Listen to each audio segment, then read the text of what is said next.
väga põhimõttekindel inimene. Räägi siis, et mitu kombaini siis maha põlenud on sul? Kas panna pangega või teoga, siis võtad igu või? Koht täitsa õige, Nordic Hemp. Tere, mina olen farmer Tõnis ja eks me teame kõik, mis seisud meil teraviljakasvatuses on. Ja kes ei tea, siis 3 väga halba aastat on olnud ja hinnad on madalad, saagid veel madalamad ja ega me raha teenimine muutub nagu väga keeruliseks. Nagu Genka kunagi ütles, siis olen väga põhimõttekindel inimene ja kui häda käes, siis proovin ka neid asju, millest mul kunagi usku ei ole olnud. Ja täna tulingi sihukese kohta nagu Nordic Hemp ja tulin uurima, et kas saan oma aaret kuidagi laiendada. Ja minu kõrval istub Joonas. Tere Joonas! Tervist! Ja mis sa teed, kes sa oled, kus me oleme, mis toimub? Koht täitsa õige, Nordic Hemp ja oleme Vahi tööstuspargis, kus on meie tootmine, kus on siis toidu tootmine. Võib-olla on häältest kuulda ka, loodame, et need ei lähe liiga valjuks. Väike mürin käib taustaks, jah? Töö käib. Töö käib, et meie talvine töö siis, tegelikult aastaringne töö. Aga siin tehases me koorime kanepiseemneid ja lõpptoodang siis on seal nendes pakkides sees, aga meie põhiline tooraine me soovime vähemalt, et tuleks Eestist ja ta põhiliselt tuleb ka praegu. Aga kuna kanepiseemne turg on järjest arenev, siis tegelikult me oleme kogu aeg kerges defitsiidis ikkagi Eesti toorainest ja sellepärast me siis otsime kogu aeg Eesti kasvatajaid juurde ja juurde. Sellepärast siin oled ka. Jah, tulin uurima, et äkki saaks ka nende kasvatajate hulka lisanduda. No nii, et ma tean, et sa oled ise ka kanepit kasvatanud või väikest viisi põllumees, et kuidas siis on, et klemm kõrvuni ja kõik väga hea? Ei, ühtegi võluvitsa ei ole ju põllumeelses olemas, sa tead väga hästi. Aga tõsi on, et siin Nordic Hempis olen ma kvaliteedijuht ja vastutan tooraine kokkuostu eest. Aga on ka endal selline üheaastaste kultuuride all on 100 hektarit, 120 sellel aastal. Et olen kasvatanud juba siis 4 erineval hooajal, aga nüüd kindlasti kasvatan ka. Ja, vahepeal peab midagi muud ka tegema. Nii et tõsi, kanepit kasvatan ja mahedas, sina oled küll tavamees, mina mahedas, et on väga mõistlik kultuur mahedas, ma ütlen siis niimoodi, et jah. Et räägi, hakkame siis alguses minema, et mis taim see kanep on ja mis sellega tehakse või mis tema siuke nagu väljund on? Kanep on muidugi see taim alati, mille üle väga palju nalju saab teha, suitsetamise ja nii edasi. Need naljad käivad kaasas meil aastast 2018, kui see tehas siin tehtud sai, aga midagi teha ei ole, see on elu. Meie siis indika kanepiga ei tegeleme satiivaga ja meie eesmärgiks on saada seeme. Ja siis 1-aastane taim, emas ja isas taimed on temal, külvame ta selline mai keskpaik, suurusjärk ja koristame kõige sükse, ütleme, hilisema kultuurina, võib-olla teistega võrreldes uba on umbes samal ajal või tatar ka. Et ta on kenasti tegelikult nii külvi kui koristus konveierist või ajast väljas tegelikult teiste kultuuridega võrreldes. Ja sellepärast ta võiks sobida tegelikult hästi külvi korda ja on veel nagu häid positiivseid asju seal, et on võrdlemisi väikene hektari saagikus võrreldes siin nisu ja asjadega mahu mõttes, aga tema hind on oluliselt kõrgem muidugi, tonni hind ja see teeb lihtsalt igasuguse logistika kergemaks tegelikult ja laopindasid. Jah, selle kasvatamise rahani jõuame, aga ma arvan, et kõikil paelub nagu üks küsimus, et mis värk et mis vahe on nagu sellel kanepil, mida Eesti põllumees kasvatab põllu peal ja siis see, mida suitsetatakse, et mis... Seal on tõsine vahe selles, et THC sisaldus, see, mida siis kasutatakse meelemürgina, see on siis THC on see põhiline eesmärk seal, mida saadakse õitest peamiselt, aga siis meie läheme õiest edasi ja ootame seemne küpsemise ära. Loomulikult on sordid väga-väga erinevad, THC sisaldus meie seemnes, mis me ostame kokku, peab olema siis Euroopa Liidus kõikides liikides on see nii, on 3 milligrammi kilogrammi kohta ja kui me räägime siin ja ütleme põllu peal, see protsent, mis peab olema, mis kontrollitakse PRIA poolt Eestis kohtulaboris, siis seal on, peab olema 0,3%. Protsendi ja milligramm kilogrammi vahe on 1000-kordne. Ehk siis, et seemnes peab see olema veel palju väiksem, eks ole. Ja sellepärast tuleb sorti nagu hästi valida, et enamus kõik need sordid, mis on Euroopa sordilehes, need on Euroopas lubatud kasvatada ja ei pea muretsema selle pärast, et see kasvu ajal see THC läheks liiga kõrgeks. Ehk siis, et siis seal tekiks mingisugune probleem võimudega. No ühesõnaga jah, et ütleme, et paneme selle sordilehel oleva sordi maha, siis tegelikult ei pea kartma seda, et kui naaber helistab kuhugi ametisse et tullakse mõõdetakse ja siis tuleb välja, et et sul on meest nüüd suur probleem, et seda kartma ei pea. Seda kartma ei pea, aga peab olema hoolikas ja natukene tuleb karta seda, et kas see seeme pärast ära ostetakse. Sellepärast, et sul võib küll põllu peal kõik hästi olla rohelises massis, aga siis, kui seeme valmis saab, siis see peab olema ikkagi see 3 milligrammi kilogrammi kohta. Ehk siis seda kõikide nende sordilehes olevate sortidega kahjuks ei ole saavutatav. Et siin võibki rääkida ühest põhilist sordist, mis Eestis kunagi kasvatati ja mille kasvatamine Eestis nüüd saadi päris hästi selgeks, on Finola, eks ole, aga lihtsalt kahjuks, ja see on väga hea sort, ma ei ütle mitte ühtegi halba sõna tema töötlemise kohta, tema maitsema mitte millegi kohta, aga lihtsalt paraku kahjuks viimastel aastatel seal läheb THC üle 3 milligrammi kilogrammis, tugevalt. Okei, aga see THC on siis nagu sordi eripära või see on nagu kasu siis tingimused, liiga palju päikest või liiga palju väetist või? See on aastati erinev ka sordi lõikes, ehk siis ilm on väga suur faktor seal, et ütleme kuivastress ja kõik selline või üldse ekstreemsetele ilmastiku tingimustele vastavad siis need samad alkaloidid, mis taimes hakkavad väga aktiivselt siis arenema. Ja THC on siis üks nendest, aga jah, sordist on see kindlasti kinni, ütleme Estikasort, mida me põhiliselt kasvatame praegusel juhul ja mis on Nordic Hempi enda sort, siis seal ei ole me saanud kunagi ühtegi näitu üle 3 milligrammi kilogrammi kohta. Seal on ta pigem teras mõõdetuna kas alla 1 või isegi nagu not detected, aga teiste sortide puhul alla 3 on see keeruline. No sa juba mainisid seda, et teil on oma sortid Estika, et juba positiivse omaduse me saime, et see THC teema ei tule teemaks arvatavasti, aga miks just see, et kas siin on mingi töötlemise teema või mis värk selle? Töötlemiseks jah, ta on selline sort, mida meil on lihtne töödelda ja ta on ka põllumehele lihtne puhastada. Ehk siis kuna me ju ostame vastavat kvaliteeditingimustele vastavat kaupa, siis seal on ära toodud ka fraktsioon või suurus, kui palju see peaks olema ja Estika puhul ja muidugi ka prügisus ja puhtus, eks ole. Et Estikat lihtsalt on puhastada palju lihtsam, sellepärast et tema seeme on suurem. Ja ütleme, kõigil ei ole ju kodus mingisugust optilist sorteeri, mis muidugi meil tootmises on olemas, aga põllumehel tavaliselt on olemas sõelsorteer, mis on ju lihtsam aparaat. Ja enamustel ikka, kui sul kuivati on, siis üldiselt on sorteer ka. Et sa saadki panna seal küllaltki suure auguga, ütleme 3 millimeetrit sõela ja sellega sa saad juba kanepis suhteliselt puhtaks, lisades sinna veel aspiratsiooni, ehk siis tuulega kerge prügi äravõtmiseks ja tegelikult on see lepingus ette nähtud puhtus küllaltki kergesti saavutatav või vähemalt sinna lähedale saavutatav. Okei, aga ma arvan, et lähme nüüd üks asja nagu siis agrotehnoloogia, et ma olen kuulnud, et kanepiga on nii, et seda võib igase põllunurka maha tõmmata, et küll ta kasvab, et see nagu umbrohi, et kuidas sellega on, et võib kõik kehvad põllud tõmmata kanepi alla ja õissame? Paraku see on olnud mingite eelnevate generatsioonide reklaamitrikk, eks ole. See ei ole reaalsus. Et mina seda ei ole kunagi kellelgi öelnud ja ei soovita ka edaspidi. Et kanepisse tuleb suhtuda ikkagi samamoodi nagu kõikisse teistesse külvikorras olevatesse kultuuridesse. Ei ole ta selline, ma ei tea, poolvahekultuur või mingisugune, et küll ta mis iganes, las ta olla kellegi teise jaoks. Et tegelikult endiselt ta saab täpselt samamoodi saada niiskust, ta tahab samamoodi saada toitaineid nagu teised kultuurid, ta tahab saada kobedat mulda, ta tahab saada orgaanikat mullast.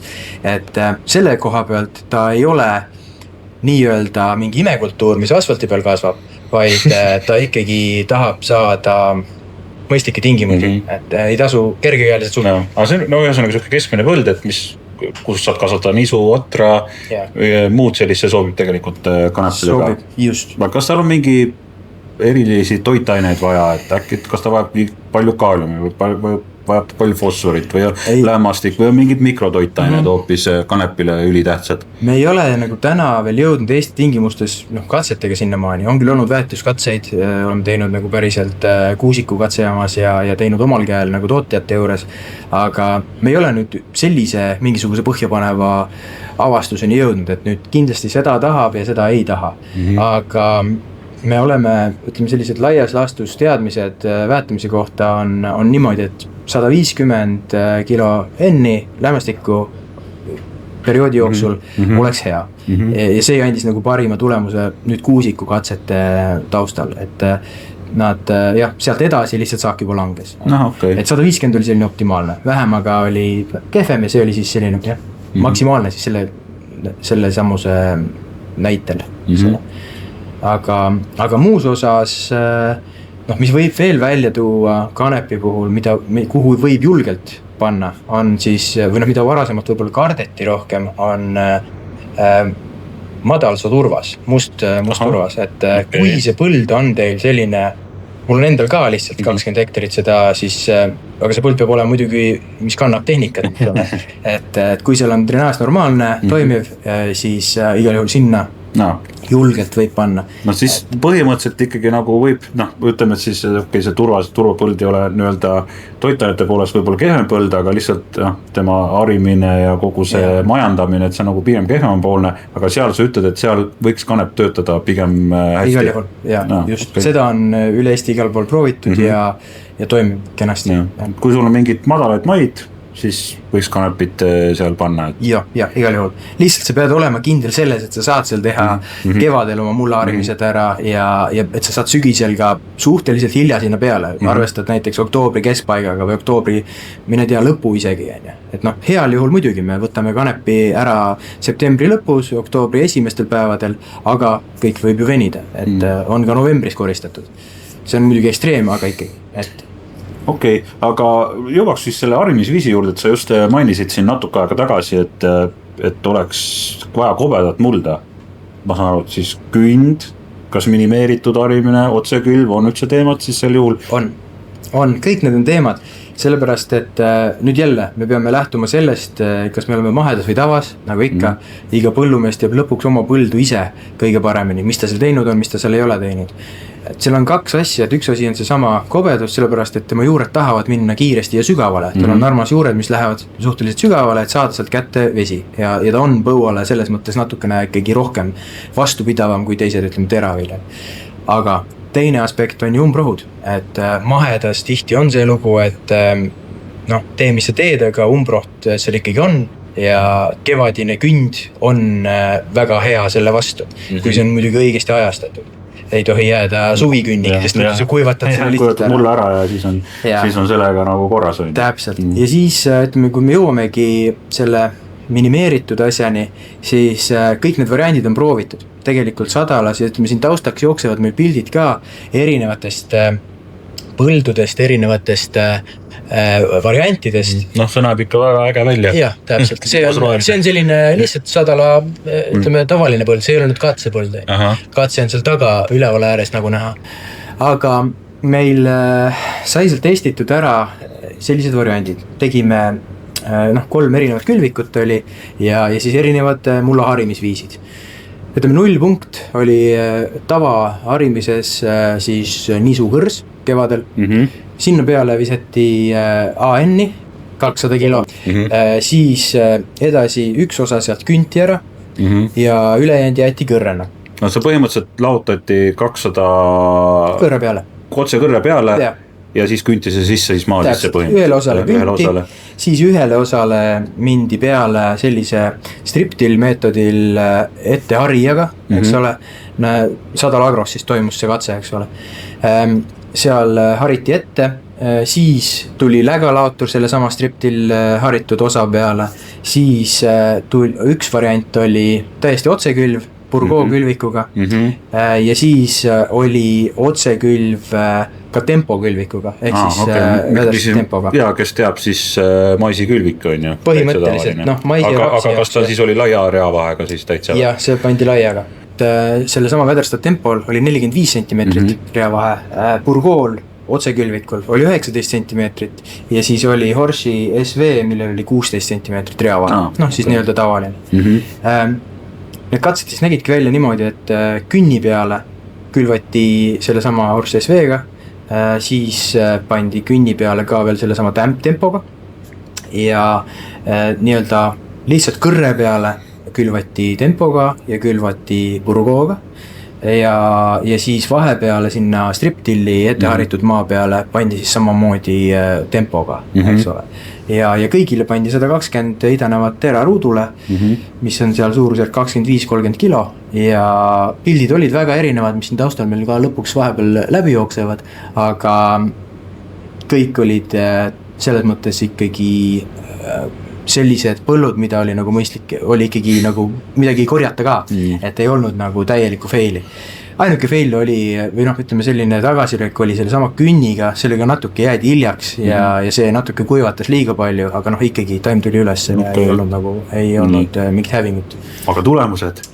Tulemused olid tegelikult see, et nüüd jälle me räägime ainult sellest põllust, me räägime sellest umbrohtumusest, me räägime sellest tootjast, siis seal tulemus oli kõige parem tegelikult otsekülvis. Üllatavalt.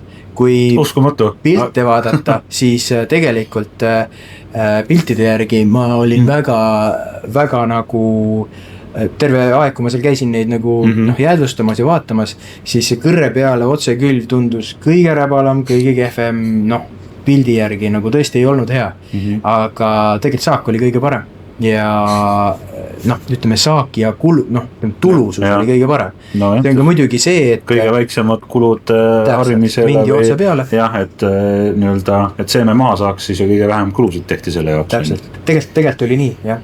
Ja kasvasid muidugi väga võimsad need samad taimed, õisikud seal, kus oli siis ikkagi läga saanud, aga selgipoolest, eks lõpuks need katselapid ei olnud seal ju hektareid, vaid olidki selline 0,3-0,4 midagi sellist. Ikkagi suurem kui lihtsalt metkis tehtud, aga see oli päris tootmiskatse ikkagi, aga sellest ei saa veel ju lõpuni kõike midagi järeldada. See oligi lihtsalt üks siuke katse. Ja see on selle ühe aasta, mis aasta see katse oli? 2023. Põuane aasta üsna oli tolle ka. Just, algus. Aga kas sa tead, et Sadal on teinud siis ka katseid, on pandud otsekülviga ka siis suuremaid tootmispõlde? Sellest saigi tegelikult ta järgmiseks aastaks, 24. aastaks endale hindu, et just agronom helistas mulle, küsis, et mis teeme see aasta, kas julgeb otsekülvi rohkem panna, ma ütlesin, katse järgi julgeb, endal ka käsi värises, aga ma ütlesin, et katse järgi julgeb ja tegelikult õnnestus, jah. Et mitte, et nüüd sellepärast Sadala oleks, Sadala põhiline on olnud tegelikult ikkagi köökerlingiga etteharimine, ütleme kõrre etteharimine ja siis SV külv. Et see on selline tavaline ja ütleme need suuremad põllud siin ümberringi on ka kõik niimoodi tehtud, nagu vasakul pool on selline. Jah, et köökerling on siis mingi tüükultivaatori. Tüükultivaator põhimõtteliselt, jah. Aga oskad sügavust ka öelda äkki? Peast ei julge öelda, jah, tuleb üle küsida. Okei, seda saab vaadata. Jah. Aga jah, et hea, et sa rääkisid ju sellest umbrohtumuse teemast ka siin korra, et mahedas on selge, et mehaaniline umbrohutõrje, aga tavas, mis tavamehed saavad teha? Tavameestel on juba nagu õnneks tavaliselt juba see töö tehtud, eks ole, päris palju. Glüfosaat ette siis põhimõtteliselt? Glüfosaat, jah, räägime glüfosaadist ka alustuseks jah, et kuidas Kanep suhtub glüfosaadi jääkidesse või on see teema üldse? On seemne analüüsimisel on see teema, jah, et minul nii tavas kui mahedas ei tohi lõpuks olla seal seda glüfosaadi jääki. Aga noh, kui me glüfosaadi tootjatelt küsime, siis ju nad ütlevad alati, et mis millest te räägite, ei saagi olla, mitte kunagi pole olnud. Loomulikult ega.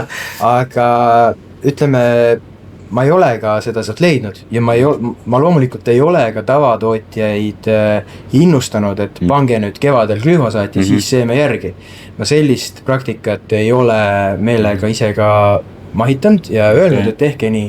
Et seal mingisugune oht võib ikkagi olemas olla, et see glüfosaadi laguprodukt või see jõuab, võib jõuda sinna. Tasuks olla ettevaatlik minu hinnangul, aga mul ei ole mingisuguseid tõendeid, et seda praegu tõestada, et kindlasti sinna jõuab, seda mul ei ole. Aga tavaumrohu, aga räägime siis. On olemas tegelikult üks toode, mida on kanepile ainukene pestitsiid või herbitsiid, mis on lubatud, on siis Phoenix. Phoenix, kõigile teada tuntud, kes Ernest Uba on kasvatanud. Ainukesena on see siis registris praegu, rohkem ei ole. Ja see on siis, nagu ikka tarkamiseelne, seeme maha ja pritsiga peale. Peab olema muidugi väga hoolikas ja väga kiire, sellepärast et kanep heades tingimustes on 3 päevaga ikkagi mullast väljas. 3 päevaga? Okei, no ühesõnaga siis ei ole niimoodi, et ma nüüd vaatan natuke, passin peale. Ei saa, et kas teed põhimõtteliselt homme või ära teegi, et siuksed variandid on. Ja pärast seda, kui sa ei ole saanud Phoenixit teha, siis ei ole enam midagi teha. Põhimõtteliselt ei ole, aga õnneks ka, nagu ma ütlesin, see on heades tingimustes, see tähendab, et tal on piisavalt soojust, piisavalt niiskust, piisavalt toitainet, kõik on kobe ja hea, et siis ta tuleb üles ja ta tuleb päris kiire algkiirusega selles mõttes, et ta varjutab ka muud asjad suhteliselt ruttu ära. No okei.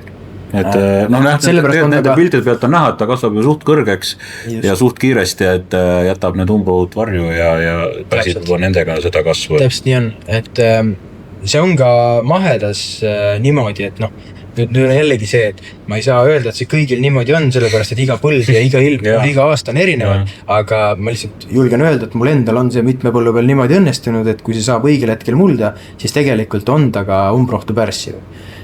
Aga kas see ka kõigil nii on, seda ei saa ju kunagi öelda. No selles mõttes, et tead, et me võime üldiselt rääkida, et ega minu enda kogemus on ka, et Eesti on niivõrd suur, klimaatiliselt, mullastikult, erinevad, kuidas põllumehed on erinevad harimisviisid, erinevad lähenemised üldse, et ega siin nagu mingit üldist, et mingit võluretsepti ei ole, iga üks peab natuke kohandama.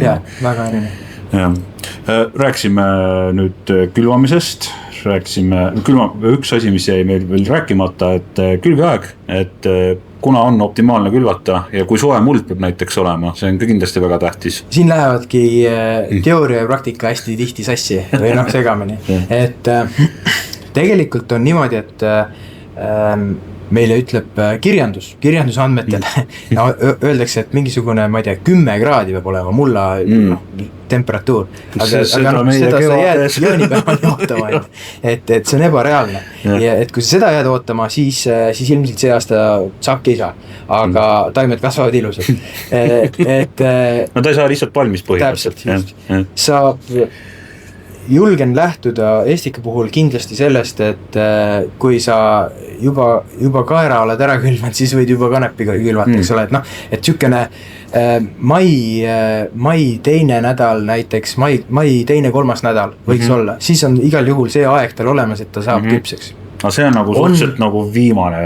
Ei ole viimane, on ka külvatud, mida ma isiklikult tean, põld, mis oli külvatud 15 juuni, ikkagi mindi koristama sellel aastal ka, aga jällegi, see ei pruugi igal aastal õnnestuda niimoodi ja seda ei tasu nagu eesmärgiks võtta, et ma lükkan teda hilisemaks. On mõlemad pidi ekstreemumid nagu olnud, et ma ise olen külvanud aprilli viimasel nädalal ka ja sai ta peale ärkamist kätte sükene 4-5 kraadi öökülma ka ja ma olin juba arvestanud, et see on kindlasti mitte midagi ei tule sealt, siis tegelikult ei juhtunud midagi.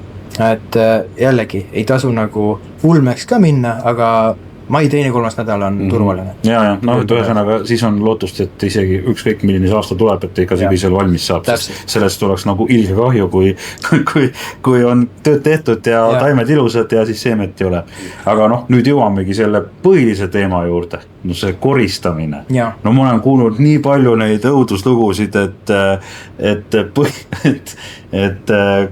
kombainid, et selles mõttes kindel on see, et su kombain maha põleb on, et kaskokindlustuse õudusunenägu on kanepi kasvatajad, aga hakkame siit otsast minema, et millal üldse mille järgi sa saad üldse aru, et see kanep on koristuskõlbulik? Kanep on koristuskõlbulik siis, kui tema selles samas õisikus või emas taime tipus on seemned valminud 80% ulatuses. Nii, aga see on jälle selline, hea on öelda, aga katsu see asi nüüd täpselt selgeks teha.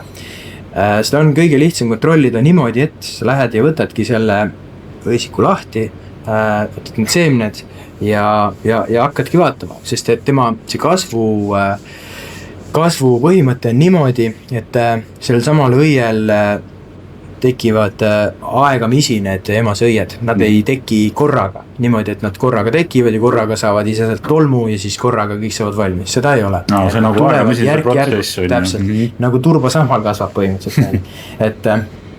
Et alumised, tegelikult koristushetk ongi tavaliselt või kõige tavalisem siis, kui alumised juba kukuvad ära põhimõtteliselt, ülemised on täitsa rohelised, et siis, aga sa peadki esiteks seda üksikut õie oksa või õieraagu hindama, et kuidas seal on see olukord ja siis ka üldist pilti, et mõlemat pidi mina oma praktikas olen vaadanud, et sa võtadki ühe taime maha, võtad auto kapoti peal mingi lina peale, nad põhimõtteliselt laotad laiali, pudistad nad lahti, vaatad esiteks, et kas nad on nagu täitunud seest, sest kanepiseeme võib ka olla see, et ta ei ole, ongi seest tühi ja neid alati jääbki, neid ka jääb sisse.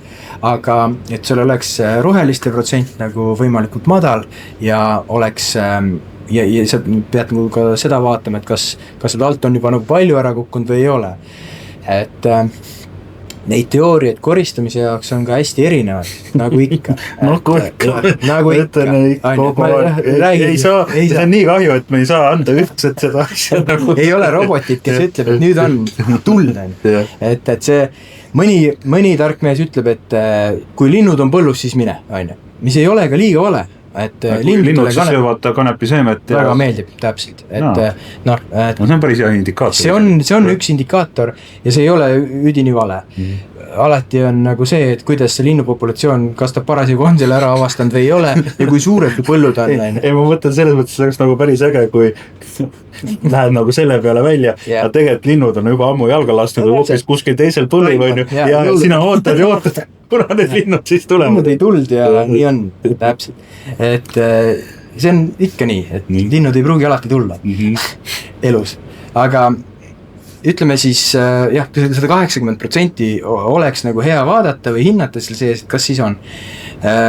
Muidugi, ütleme, finole puhul vanasti oli niimoodi, või siiamaani on niimoodi, et kui on pruun, siis on valmis, nagu muna praadimisel.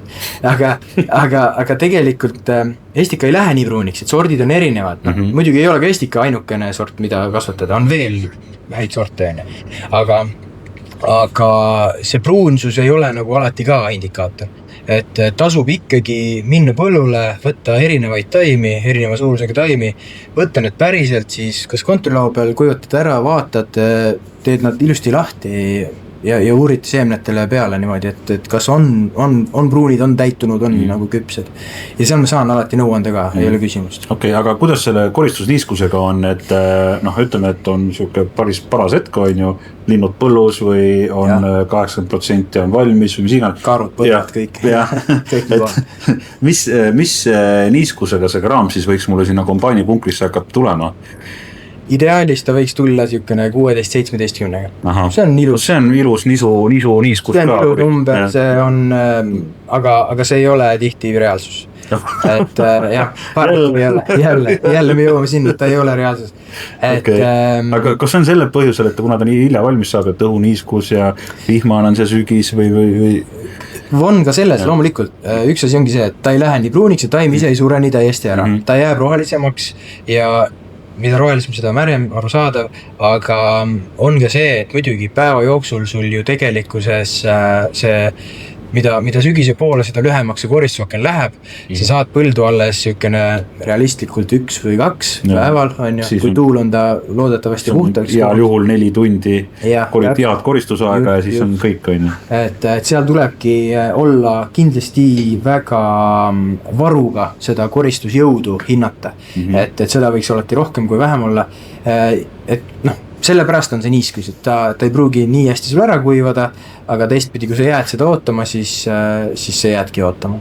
Et pole ka ebareaalne, et sa toodki 25%-ga niiskusega nii-öelda kaupa kuivatisse. Et see on ka tavaline. Sellest räägime veel eraldi, selles nagu nii-öelda, kuidas ta seisukindlus on, aga veel rääkid nüüd tulles siis uuesti põhiteema juurde tagasi. Räägi siis, et mitu kombaini siis maha põlend on sul? Minul ei ole ühtegi, mul ei ole ka ühtegi kombaini muidu. Aga sul on teenuse tegija kombainid? Ei ole ükski, minu põllu peal pole ükski maha põlend.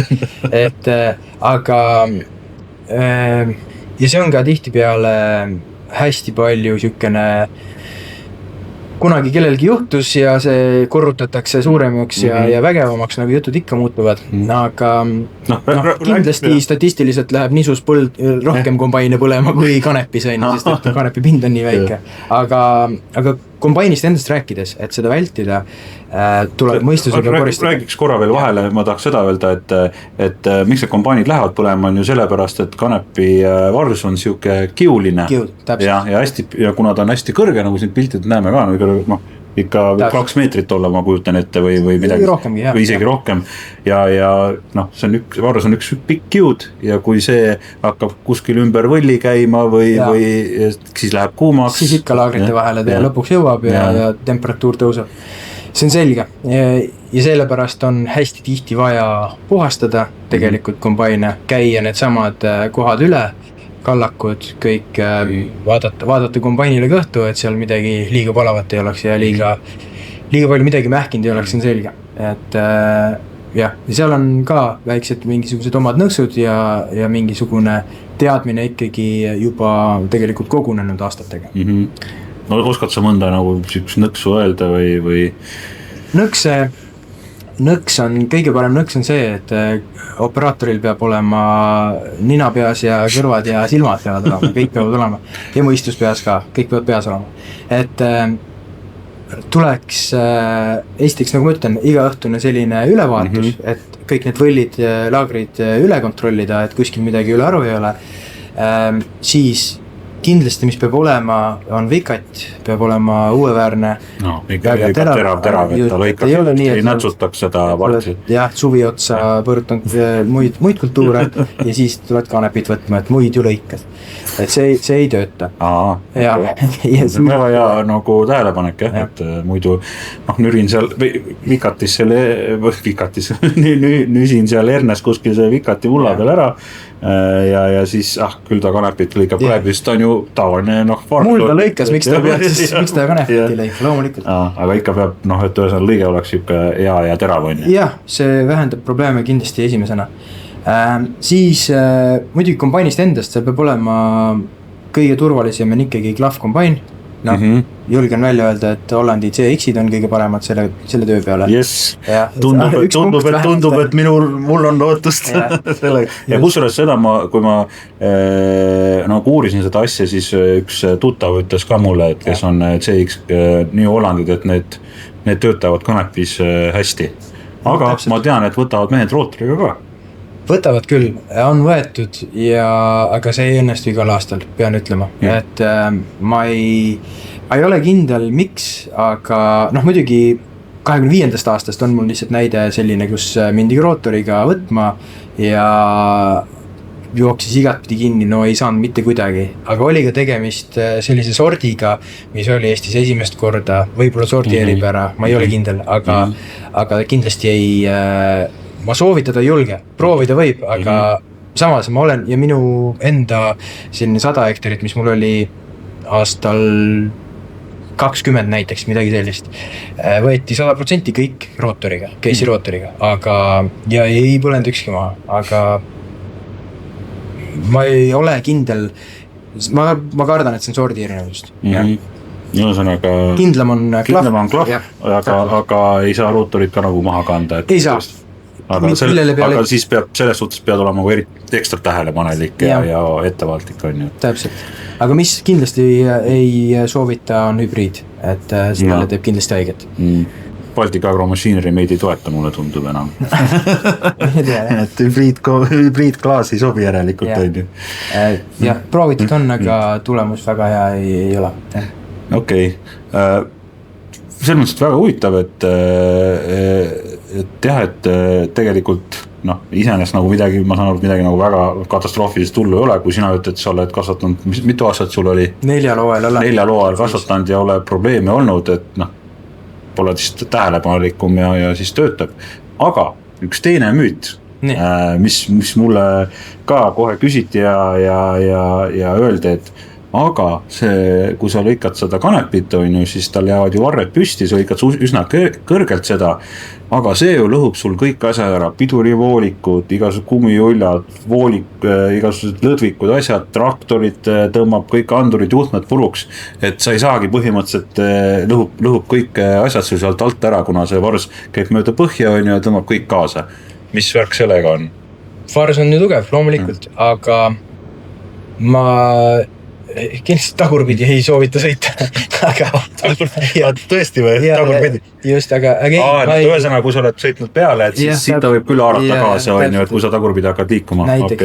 Aga jälle, ma räägin oma kogemust, mul endal väikse tegijana, mul ongi 100-jõuline Hollandi traktor. Ja, see on suhteliselt madal ju. On madal, tõesti madal, ma olen, kõik muud tööd ma teen ju ise peale koristamise.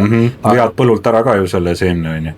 No see on tavaliselt nagu auto kõrval on ju, et aga ütleme harima sinna, kas näiteks lähen ikka enda traktoriga, et seda, minul ei ole ükski asi kunagi katki läinud, vähemalt selle traktoril, loomulikult ma ei tea täpselt, kuidas need suured ägedad traktorid on kõik ehitatud või kus kellelgi mingi voolik on, ma ei saa seda välistada, aga mina ei ole seda kuulnud konkreetselt, näiteks Sadalalt, kes on nagu hästi suurelt teeb ja kes siin, ütleme, 1000 hektaritel kasvatab, siis seda nüanssi ma ei ole kuulnud. Ma eeldan, et ma oleksin seda kuulnud. See on nii suur probleem.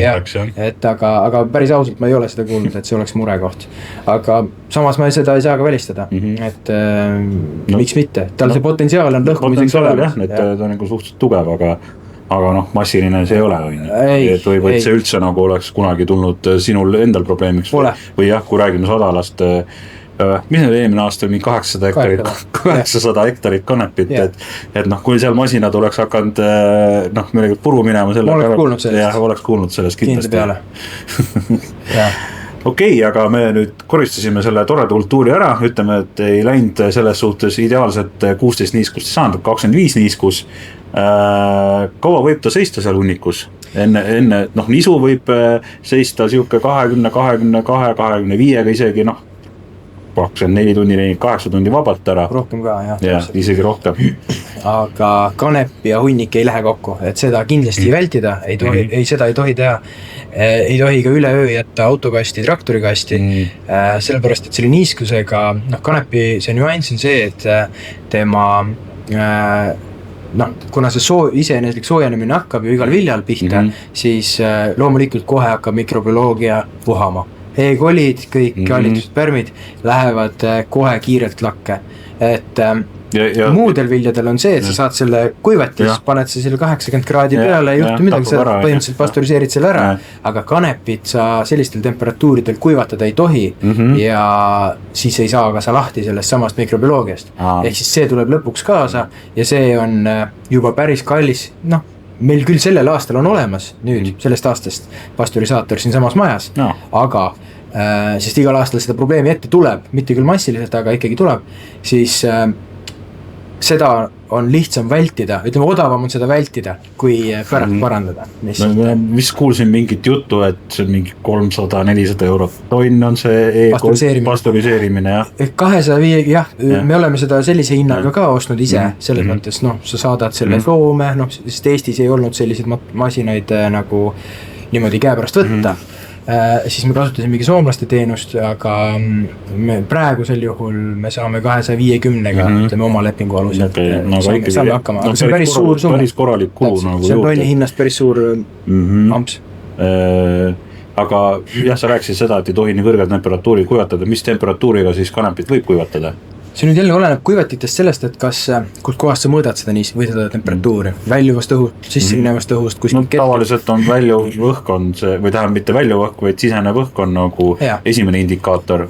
Üle 50 sealt peale ei tohiks panna, on nagu mõistlik, et siis, sest et kanep tahab saada kuivatamisel suurt õhuvoolu, rahulikku ja madalat temperatuuri, selles mõttes rahulikku liikumist ja madalat temperatuuri, et see kuivatamine on küllaltki pikk protsess.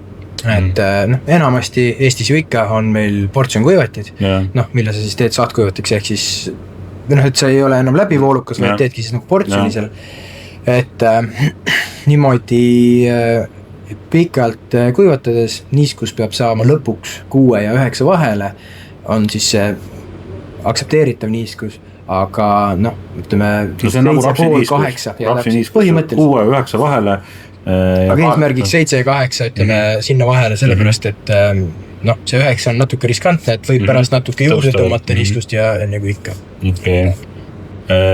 Nojah, aga läbivoolukuivatid on ka päris populaarsed, näiteks Alman Blanche, kuidas seal? See võiks olla väga hea ja seda on Eestis ka mõnel pool olemas ja toimib väga hästi. Ta on ju hästi Ella sellise ta seda väga ei käitle on ju nii palju. Et liigubki hästi rahulikult, lihtsalt tööpõhimõte peab sama jääma, et see temperatuuri ei lase liiga kõrgeks. Mis on probleem, mis selle temperatuuri juhtub, ongi see, et kuna kanep on ju 2 sellisest poolkerast kokku pandud pall, siis ta põhimõtteliselt õlikultuurina suure temperatuuriga lihtsalt teeb praksu, tuleb lahti, õli või õhk pääseb sisse ja hakkab rääsumisprotsess ja peroksiid ja FFA läheb kõrgeks. See on see murekoht. Aga ütleme seesama Alvan Blanche'i kuivati on selleks sobilik, põhimõte on sama, või temperatuur peab olema madal ja rahuliku liikumisega. No siis on mul kohe jätku küsimus käitlemise kohta, et kuidas, kas teoga võib laadida neid terasid kuhugi, kanepi terasid, tavalise teoga siis nii-öelda teravilja teoga? Sa räägid nüüd kuivast või? Jah, kui võtame, et me oleme ära kuivatanud ta on ju ja siis tahaks, ma ei tea, laadida kotti või ma ei tea, autokasti on ju, et kas võib teha? Ütleme tarbeseemne mõttes, ütleme, ma ei soovitaks seda kindlasti, kui on tegemist külviseemne paljundusega, aga tavatootmises või siis nii-öelda tarbeseemne tootmises seda tuleb ikka ette ja ta ei ole ideaalne, aga samas kui sul on variant kas panna pangega või teoga, siis võta tigu, et nii palju ta nüüd ka haiget ei teha, et see oleks kohe nagu mingisugune showbreaker. Okei. Et ma just mõtlesin seda, et sa ütlesid 2,5 kera kokku, läheb lõhki, et just nagu Erne ja Oa puhul on ka see, et teod ikkagi lõhuvad neid terasid. Midagi lõhub, aga see läheb pigem sinna kategooriasse, et kui sa puid raiud, siis laastel enda midagi teha ei ole.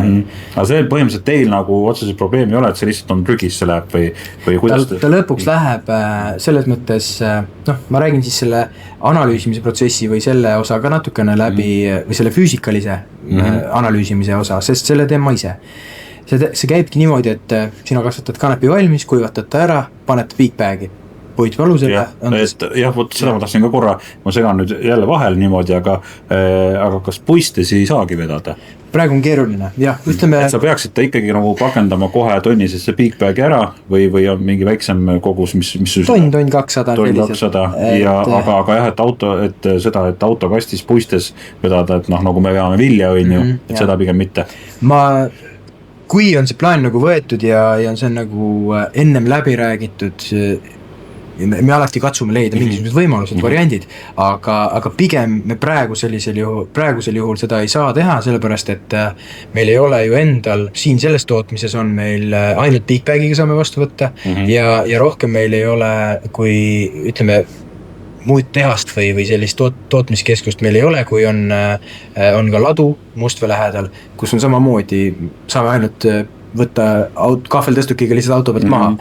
Aga ütleme koostöös kellegagi teisega saame ikka seda võib-olla siis pakendada ja teha, kui on puistes nagu see mõtte tehtud, aga praegusel juhul jah, meil on lepingus ka, et tonn kuni tonn 200 big bag'is puitalusel ja siis ma tulen, võtan igast sellest kotist. Igast kotist jah, päris nii ei ole, et peidan ja selle sitema kuhugi sinna taha poole. Mõnes on liiva näiteks, seda ei saa, et ma pean igast kotist ikkagi võtma proovi. Nii palju me saame teha, et näiteks kui ei ole talunikul endal mingisugust halli või kohta, kus seda big bag'i hoida, ilmastiku kindlalt ja näriselt ja lindude kindlalt, siis me saame selle liigutada enda lattu ära ja ma võtan selle proovi seal, ja siis analüüsin seda seal, aga see ei ole nagu vahet. Aga ma mõtlen just Sadalal, et 800 hektarit, peaaegu 1000 tonni kanepit heal aastal. Kas nemad kõik pakendavad kõik big bag'i ja ühesõnaga ei saa tuua nagu seda ei saa öelda, et aga näed, nemad saavad, on ju, niisama bussi vedada, et kõik ikkagi pakendavad, on ju, ei ole midagi teha. Pigem on nii, et kui keegi on hädas, siis ma saan nendega, Sadalaga rääkida, et äkki saate aidata, paneme big bag'i. Pigem saab niipidi teenust liigutada. Aga seda ma ei saa lubada, sest see ei ole minu ja aru saada. Aga sa tahtsid nüüd rääkida, et jõuab see semme kohale, et räägi siis sellest nii-öelda kontrollist või sa tahtsid just rääkida sellest. Füüsikaline kontroll näeb välja selline, et ma võtan siis selle sama igast kotist kogutud proovid, panen need kõik ühte kokku, segan läbi, saan siis keskmise proovi selle sinu partii kohta. Olgu see, partii suurus maksimaalselt saab olla meil 100 tonni, minimaalselt, ta võib olla ka üks big bag, aga me ei taha teda nii väikseks, me tahame, et see oleks vähemalt alates rekade eest 24 tonni näiteks. Ja ma võtan siis, meil on olemas selline labori sõelsorteer, millega ma saangi, mis imiteeribki siis suurt sorteeri, eks ole. Ja see puhastab mul ilusasti kauba niimoodi, et ma saan sealt vahemikud alla 2,5 millimeetri seemned või prügi, mis iganes, siis 2,5 kuni 3 millimeetrit fraktsiooni ja siis seemned üle 3 millimeetri. Ja siis ülejäänud on siis tuulega, mis tuleb välja. Et ma saan sealt küllaltki täpse pildi selle partii kohta, et milline see partii välja näeb. Et enamasti on, et kui seal näitab nagu sellist tulemust, siis tavaliselt on see tulemus sama ka, ütleme, suures sorteeris. Ja selle järgi üldjuhul teemegi me selle arvelduse või, sest et muul juhul me peaksime lihtsalt ootama, kuni ta käib meil liinist läbi ja siis alles saame nagu arveldada. See võib juhtuda alles juunikuus, et siis sellepärast ongi variant see, et me laseme selle sealt läbi ja sellest nii-öelda sõelsorteerist väiksest ja me saame sealt tulemuse kätte, me saame selle põhjal ära arveldada. Et see on selline töö. Et nüüd ongi see, et kui sa nüüd teoga oled tõesti kogemata lõhkunud seda liiga palju, et siis see tegelikult tuleb tuulega välja, et see jääb ikkagi, me näeme seda hiljem, aga selle eest raha tegelikult sa ei saa, et kui nagu ausalt. Aga ütleme, aga ta ei ole ka see probleem, et ei võeta vastu, on ju. Ei, seda probleemi ei ole. Jah, okei, see on aru saada. Täpselt. Aga nüüd jõuamegi selle kõige tähtsama asja juurde. Räägime siis kuludest ja tuludest. Okei, Phoenixi kulu me teame, Ullarimis-kulu me teame. Ütle mulle, palju maksab siis näiteks, ma ei tea, külvihektar seda istikaseemet või sa ütles 25-30 kilogramm hektarile. Et mis hektar maksab siis või? Lepingus on hektari, või ütleme, kilo hind 5,1 eurot kilo. Ehk siis 30-ga suurusjärk 150 eurot läheb seemne peale. Jah, täpselt nii ongi. Ja siis muud asjad juurde siis vastavad siis talule. Jah, seda teab igaüks ise, kui palju ta koristusele paneb, kui palju ta kõigile muu. Palju on saagikus, et ma arvan, et võtame tava ja maheda, et sinul on maheda kogemus, Sadal on tava kogemus, et räägime numbritest. Numbritest saame rääkida jällegi seinast seina, nagu ikka, hästi ümmargune poliitiline vastus jälle, aga see on ka reaalsus, sellepärast, et mahedas on need numbrid selline, ta võib kõikuda reaalselt 200 kilost kuni 1000 kiloni hektari kohta. Need on päris numbrid, millest ma räägin, need ei ole nagu lihtsalt mõeldud välja. Et seal ja tavas, ma ei tea, 200, ma ei tea, et keegi oleks koristama läinud, on ju. Et lihtsalt seal ta võib olla põhimõtteliselt, ma ei tea, 500 kuni 1300 näiteks, on ju. Okay. Need on ka päris numbrid kõik. Et vahetas siis 500, on ju. Näiteks. Ja tavas võiks ta olla seal siis 800 000 juures seal vahel näiteks. Ja see on siuke, ütleme, et see on siuke nagu täitsa nagu tavaline aasta. See on normaalne aasta, see ei ole kuidagi pidi liiga hea ega liiga halb. No siis nüüd juba kõigi kalkulaatorid kibelevad, et mis see kokkuostu hind on? Tonni hind on tavas 1200 eurot ja mahedas 1800 eurot. Et sellised on praegu lepingu järgsed hinnad. See on muidugi jälle seesama, et leping näeb ette seda, et me teeme selle kevadel. Sina ütled, kuhu põllu peale sa selle paned maha. Meil on see ülevaade, me anname sellele vastavalt või müüme sulle selle külviseemne pika maksetähtajaga, sest et selle külviseemne me lõpuks siis arveldame saagi tagasi ostuga. Aga põhimõtteliselt kohe raha ei pea välja käima. Jah, lepingu oluliselt küll.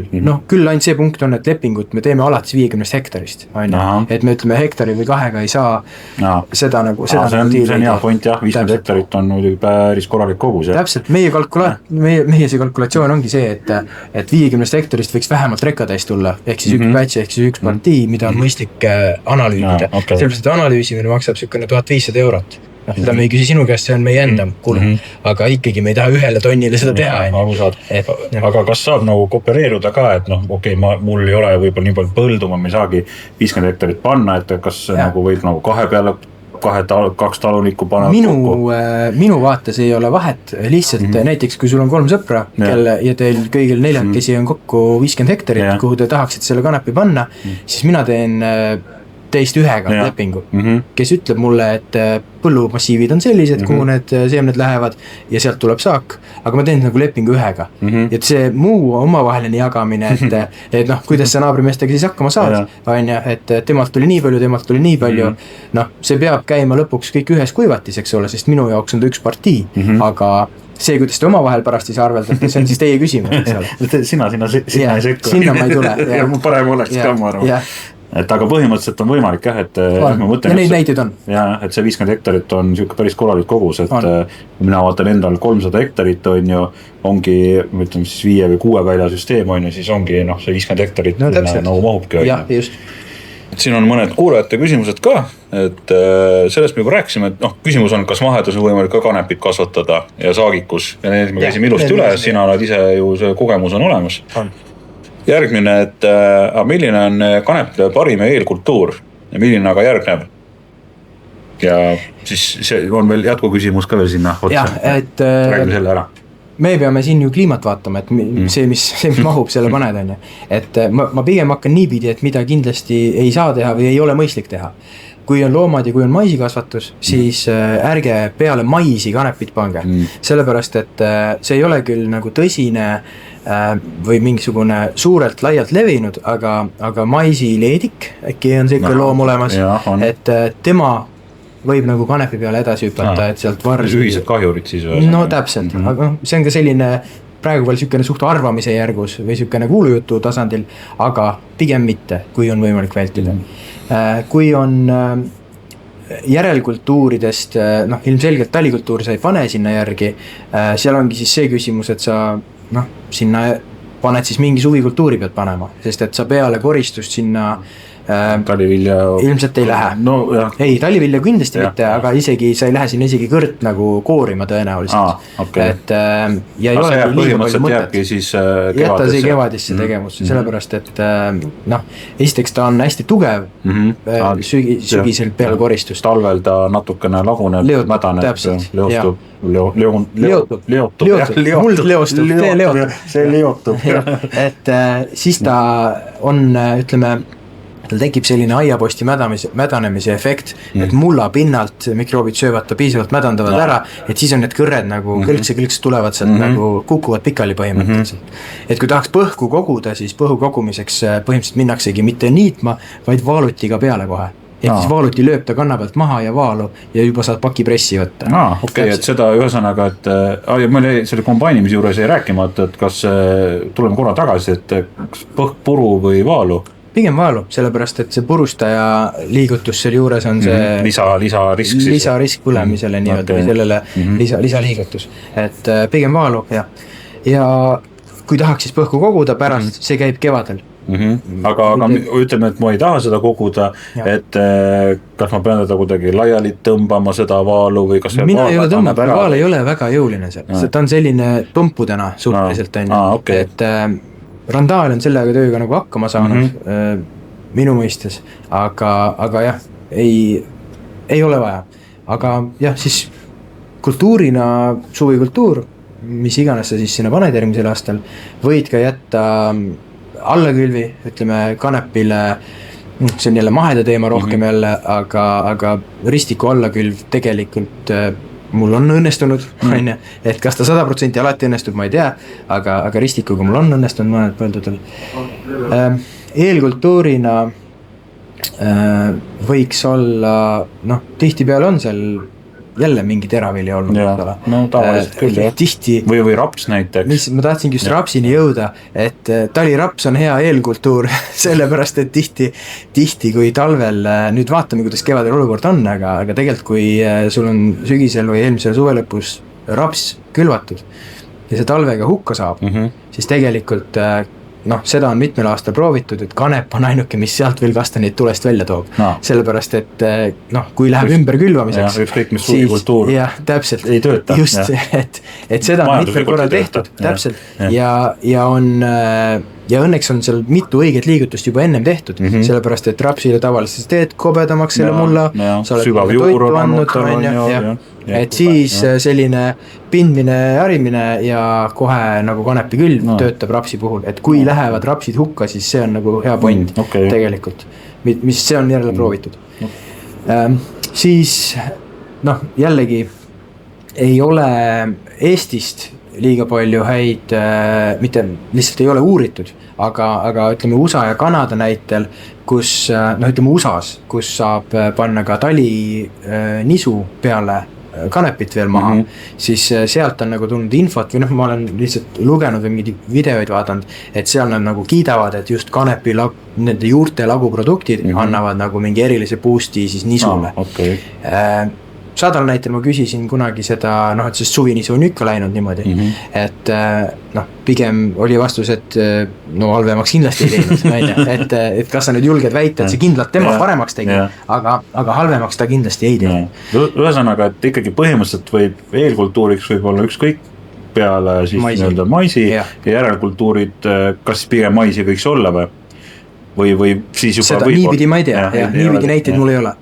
Et siis tõenäoliselt võiks. Aga muud teraviljad, muud kultuurid ei ole üldse küsimus. Ei ole küsimus ja ütleme teravilja tsükli ta lõikab läbi, sest on tegemist teistmoodi. Aga nüüd jätku küsimus on see, et kas kanepit võib nagu mitu aastat ka maha kütta või järjest? Ma ise olen seda 2 aastal järjest teinud vahedes ja mõlemad on õnnestunud.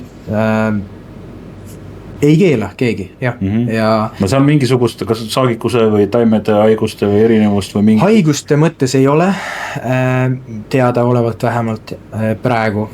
Haigused on ju alati need asjad, mis mütkoga igal aastal uuenevad, aga praegusel juhul ei ole teada ja samas ei ole ka keeldu 2 aastal järjest teda kasvatada, kui sul toitained on olemas ja saad seda ilusasti teha, siis kui ei ole mingeid muid takistusi, et tegelikult vist ei ole isegi ka Priia poolt mingit ja 2 aastat võib 2 aastat ju tohib. 2 aastat tohib, jah.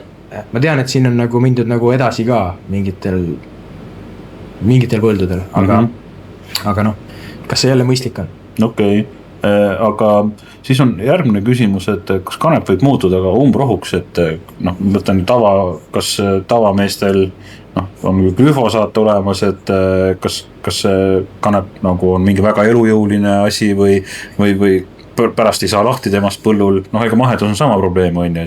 Meil on ikkagi see talv, mis ta nagu ära võtab, niimoodi on tegelikult küll, et kui sa eelmise aasta varis, mis jääb, eks ole, no sa ütlesid ju ennem, just rääkisime sellest, ütlesid, et osa ikkagi kukub maha, on ju, ennem täpselt seda, kui sa saad kombainima hakata. Jah, ja need seemned, mis on üle elanud talve seal selles kliimas ja selles mullas, siis tegelikult on küll kevadel lähed vaatad, et kõrre vahel on nagu täpselt nagu oleks külvatud juba, et tegelikult kasvavad seal taimed, aga noh, esimese õrna liigutuse peale nad surevad ära ja seal nagu niimoodi ei jää, et nad sul jäävad sind aastateks kummitama. Aga ta on siis põhimõtteliselt nagu siuke üsna õrn taim, et kui sa segad natukene mingi mehaanilised, siis on okay. ei ole seda hirmu.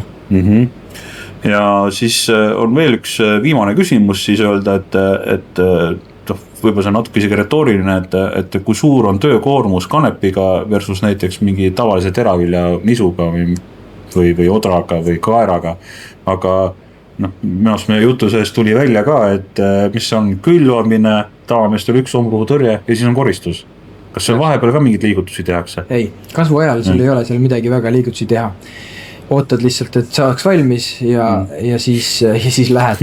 Aga jah, täpselt, et tavas on see veel eriti drastilise vahega, eks ole, et nisus ja rapsis käid. Või rapsis veel rohkemgi tegelikult, olenevalt, mis seal probleemid on. Just. Et seda pritsi seljas elamist on ikka nagu kõvasti. Jah, et kanepile ei ole pritsiga nagu midagi teha ja neid, siin see matemaatika läheb väga kanepi kasuks, mis on ka veel kanepi kasuks, mis ma enne ei maininud, tegelikult 25 aastal osales kanep esimest korda viljelusvõistlusel ja tegelikult oli ainukene kultuur talirapside vahel, ma ei tea, kas 5. või 6. kohal, mis oli siis nagu siis tasuvusarvestuses top 5 või 6 või 4, ühesõnaga kuskil seal keskel, aga nii ees kui taga kõik olid talirapsid ainult. Ühtegi suvikultuuri seal ei olnud. Ja me kõik teame, et taliraps on ju nüüd jälle rahakultuur on ju sellest aastast, et see on päris huvitav, et mõtleks küll, et mingi vägev nisusaak võiks ju nagu hästi töötada, aga see oli, kas oli mahekanep või tavakanep? See oli mahekanep, jah. Selgi see, et see oli üks põld, see oli esimest aastat ja jälle, siin ei ole nagu võrdlusandmeid, aga see oli hea õnnestumine ja töötas, et selles mõttes lihtsalt tuleb utsitada rohkem viljelusvõistlusele. Saad sellel aastal ära roovida, eks? Ma vaata. Ei oska veel midagi lubada, aga huvitav on kindlasti, et jah, et räägiks veel lõpetuseks. Räägi, mis on nagu kõige suurem risk, et oletame, et ma otsustan nüüd selle kanepi programmiga liituda, teeme lepingu, küll on 50 hektarit maha, et mis riskiga ma pean arvestama, mis see kõige suurem risk on, et see peaks ikkagi mingisuguse nagu asja läbi mängima, et mis siis saab, et mingi kehva stsenaariumi läbi mängima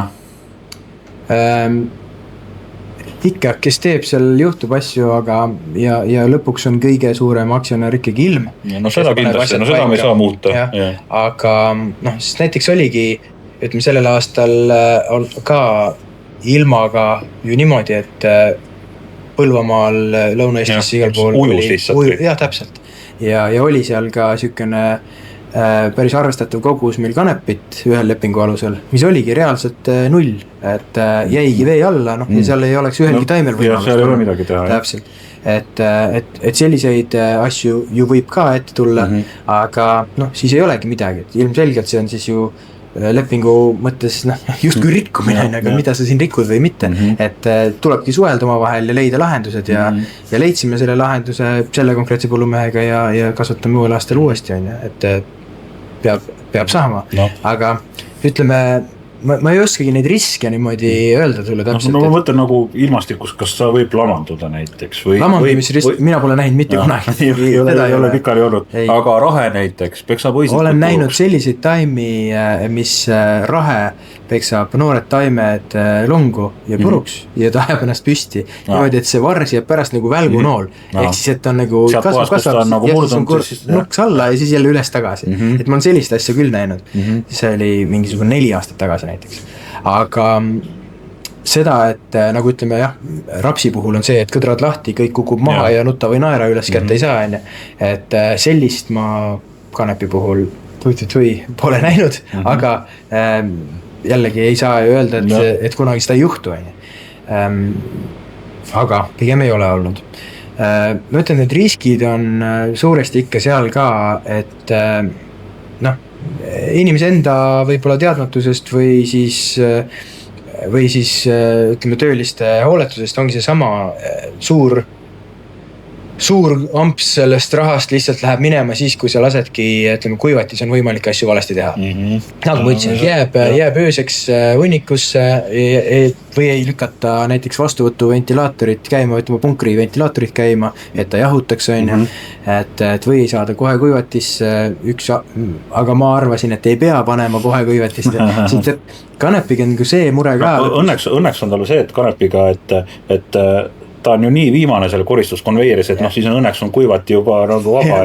See on õnn ja see on õnnetus, sellepärast, et me oleme harjunud sellega, et kui on septembri keskpaik või sükene septembri lõpuks hakkab juba kätte saama, siis on hooaeg läbi ja aitab küll, et ei jaksa enam. Ja siis muidugi tegelikult kombaine on Eestimaal, kuivateid on Eestimaal, aga kuivati mehi jääb väheks. Sellepärast, et siis on ju päevad on lühemad, ööd on märjamad, külmemad, pimedamad, ja siis, ja kõik on juba tegelikult hooajast väsinud, ja siis on lõpuks kanep sellest kõigest süüdi. Kuigi tegelikult tööd seal juures on oluliselt vähem, aga kõik tahaks juba nagu puhkama minna, et see on niisugune meelestatuse küsimus. Need vead tulevad sisse nagu sellega seoses, et lihtsalt ma olen juba väsinud ja stress ja edasi. Sest et see hooaeg venib pikemaks, ühtepidi kontoris ja Excelis on seda ilus vaadata, aga päris elus ma saan ka teistpidi aru, et seda on nagu halvem teostada, et niisugune frustratsioon juba tuleb natuke peale, aga see on jälle no okei, see on nagu suhtumise küsimus et jah, ma nagu mõistan seda, et võib-olla on ka sellepärast selle kanepi kohta nagu need hirmujutud tulnud. Ja nii ongi, see kõik võimendab. Jah, et inimesed on lihtsalt, asi ei ole sujunud sellise hooga, nagu oleks tahtnud, et saaks lõpuni ära ilusti ja ongi korras, et saaks juba nagu otsad kokku tõmmata. Ja kombaineritel ju samamoodi. Kõik on harjunud sellega, et nad saavad täishooga sõita ilusas väikselise ilmaga ja siis lõpp läheb nii ribula söömiseks, et on kohe tead vaiksemalt liikuma, pead puhastama tihedamini, see koristusaken on lühem, jällegi omaniku vaatest on see ju hea, kui sul kanepi või ütleme, sa saad koristuskonveierit pikemaks ja sa saad anda tööd oma tehnikale ja sa saad oma liisingut maksta selle eest, võib-olla minna teenustki tegema, mine tea, aga ega siis kombainer sellepärast õnnelikum ei ole, oleme ausad. Et sellepärast on ka siis kanep tihti süüdi. Okei, see on päris täitsa loogiline ja päris et ühesõnaga meeskonna motiveeritus peab ka olema kõrge, et sa ei laseks viga sisse, sest sinu jutust ikkagi mulle tundub, et see nagu ülim risk peitub seal kuivatis, et sa kus seal lased nagu natukene asja käest ära, ega enam seda nagu saad remontida küll, aga väga kallis.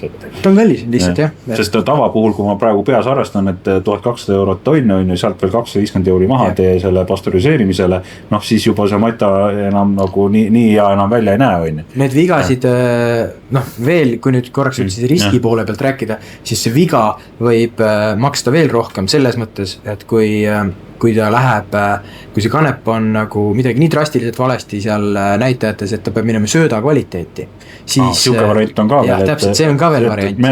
Oleme rääkinud siia toidu kvaliteedist. Just, aga kui ta läheb sööda kvaliteeti, et meil tõesti ei ole temaga rohkemat midagi teha, kui ta lähebki linnutoiduks, siis see on 500 eurot tonn, on ju. Et see on juba nagu kuivatis väga ettevaatlik tuleb olla. Okei. Ja ikkagi võiks oma kuivati olla, et kui just ei ole naabrimees, keda sa väga usaldad või siis teenusepakkuja, keda sa väga usaldad. Seal on jälle nii, et tegelikult oleme ju Eestimaalt leidnud ka selliseid usaldusväärseid partnerid, kes saavad selle tööga hakkama ja me saame neid kontakte alati jagada. Põhimõtteliselt, kui nagu ülihäda käes, et ma saan koristada ja tegelikult ma ära kuivatada ei jõua, et siis oleks võib-olla mõistlik leida see plaan B ka või plaan C, et kuhu see panna. Igal juhul.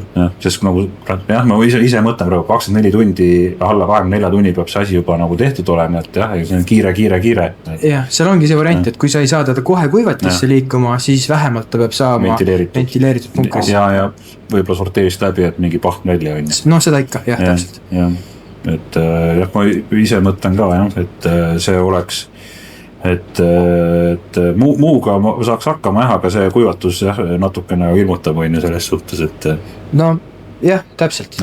Tuleb rahulikult läbi mõelda oma võimalused ja nii ongi, see ei olegi ja kui näed, et ise ei saa teha, siis saab leemlahenduse, et see, ma räägin, minul endal ei ole ei kombaini ega kuivatit ja saab tehtud tegelikult.